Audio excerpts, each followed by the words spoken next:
Hello, इयत्ता नवी नमस्ते बाळांनो. उद्या गुरुपौर्णिमा. गुरुपौर्णिमेच्या तुम्हाला हार्दिक शुभेच्छा आणि शुभाशीर्वाद. कारण 9वी ही 10वीची पूर्वतयारी आहे बाळांनो. काही छोट्या छोट्या गोष्टी या आपल्याला आयुष्यभर उपयोगी पडत असतात. त्यामुळं गणित हा भाग जर अति सूक्ष्म पद्धतीने पाहिला तर तो नक्कीच आणि पायाभूत घडायला हवा, तर नक्कीच तो आपल्याला उपयोगी पडतो. पहिलं गणित भाग 1 मध्ये पहिलं प्रकरण आहे आपलं संच. संच म्हणजे काय? विशिष्ट समूहाला आपण संच म्हणतो बाळांनो. जर पक्षी एकत्र उडत असतील तर थवा म्हणतो, फुलं एकत्र केली असतील तर गुच्छ म्हणतो, माणसं भरपूर गोळा झाली असतील तर माणसांचा घोळका म्हणतो. ही एक विशिष्ट नावं दिलेली आहे आणि गणिती भाषेमध्ये याला संच असं म्हटलं जातं. मग हे संच 2 पद्धतीने लिहिले जातात. तुम्हाला सांगितलं 1 ते 100 पर्यंत अंक यादी पद्धतीने लिहिण्यास खूप वेळ लागेल.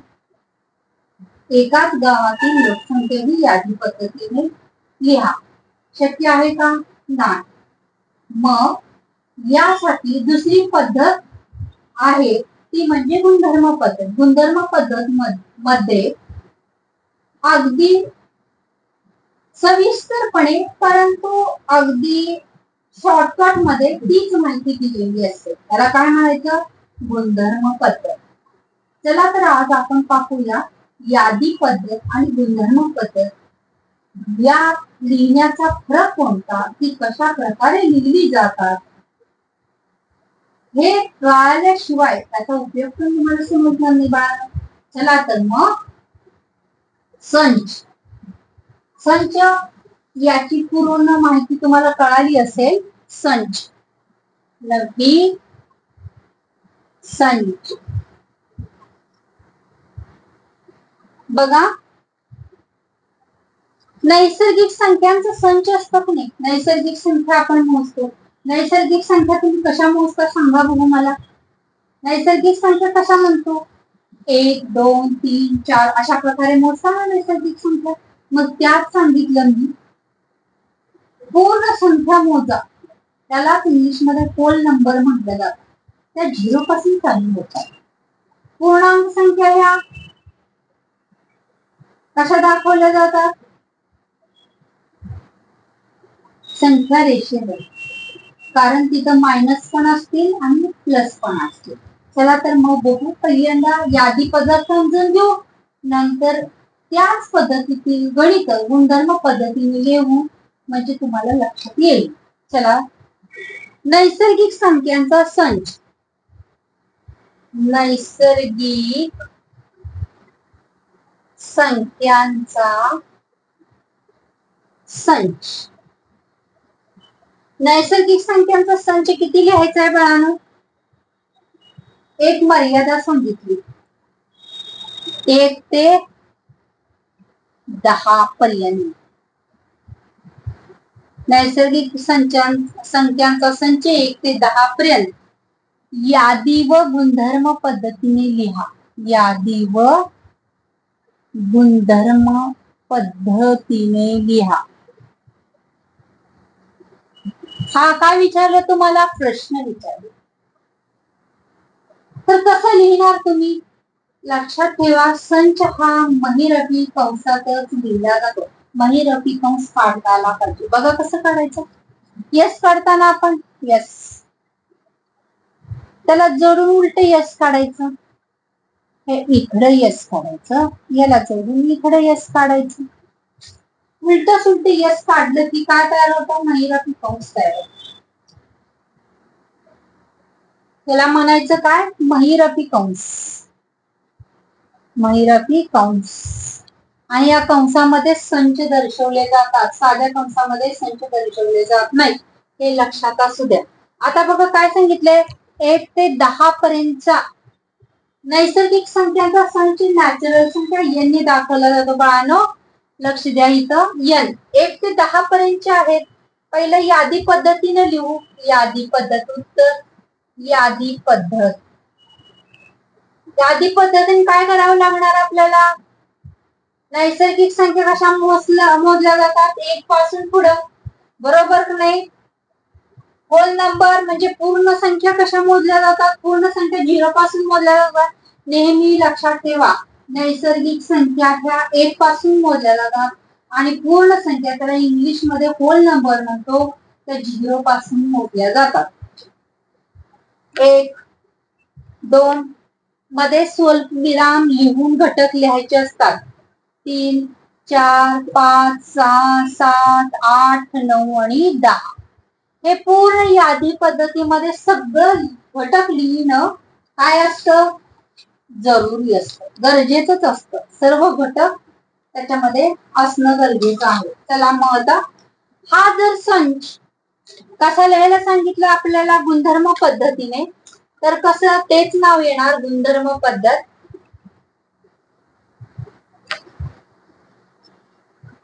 यांनाच नाव येईल बाळांनो. बघा,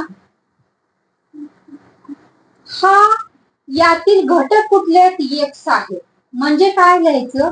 एक्स किंवा वाय कोणतंही अंक घेऊ शकता. एक्स उभा दंड एक्स म्हटलं जातं. काय म्हटलं जातं त्याला? एक्स उभा दंड एक्स असं म्हटलं जातं.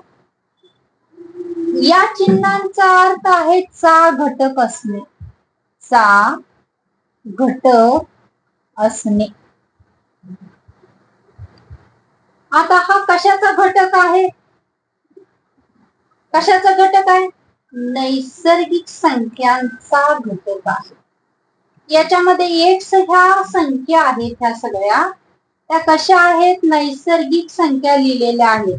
एक्स ह्या संख्या नैसर्गिक संख्यांचा घटक आहे. म्हणजे नैसर्गिक संख्या लिहिलेल्या आहेत. नैसर्गिक संख्या लिहिलेल्या आहेत त्या कशा लिहिलेल्या आहेत? एक. एक पेक्षा कशा आहेत त्या? एक पेक्षा कशा आहेत? एक पेक्षा मोठ्या आहेत.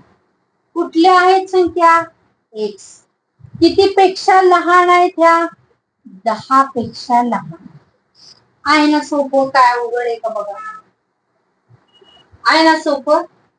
तिथं 9, तिथं 11 लिहायला पाहिजे होतं, तिथं 10 लिहिले म्हणून खाली रेष ओढायची, कारण परफेक्ट 10 आहे ना. एक्स हा अशा संख्यांचा घटक आहे. कुठल्या? नैसर्गिक संख्यांचा घटक आहे. त्यामध्ये 1 पेक्षा मोठ्या म्हणजे मोठ्या मोठ्या होत गेले आणि 10 पेक्षा कशा आहेत त्या? लहान आहेत. आहे ना सोपं?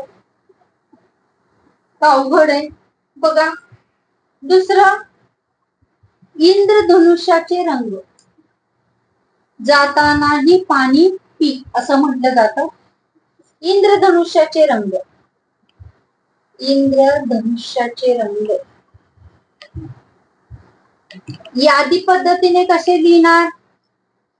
मी शॉर्ट फॉर्म मध्ये तुम्हाला सांगते, यादी पद्धतीने लिहा. कसं लिहिणार यादी पद्धतीनं?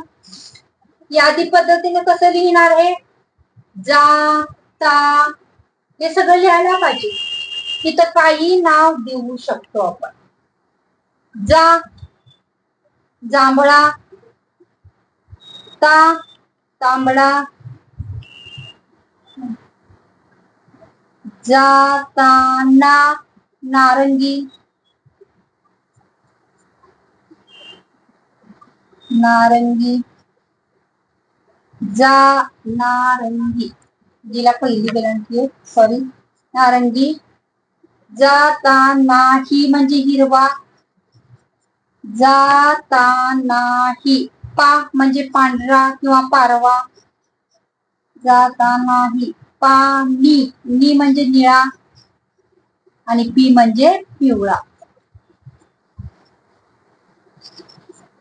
1, 2, 3, 4, 5, 6, 7 झाले ना? कसं तयार केलं? क्रम कोणताही चालतो. जातानाही पाणी.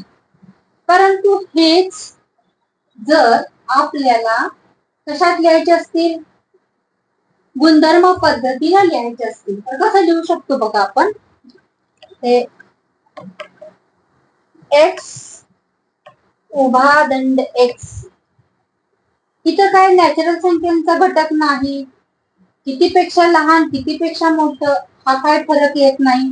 डायरेक्ट लिहायचं इंद्रधनुष्यातील रंग, इंद्रधनुष्यातील रंग.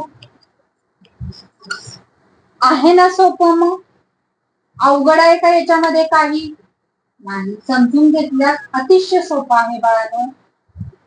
मी शिकवलेलं तुम्हाला आवडत असेल तर लाईक करा, शेअर करा, सबस्क्राईब करा. पुढच्या व्हिडिओमध्ये सारांशांचे 1.1 चला, थँक्यू बाळांनो.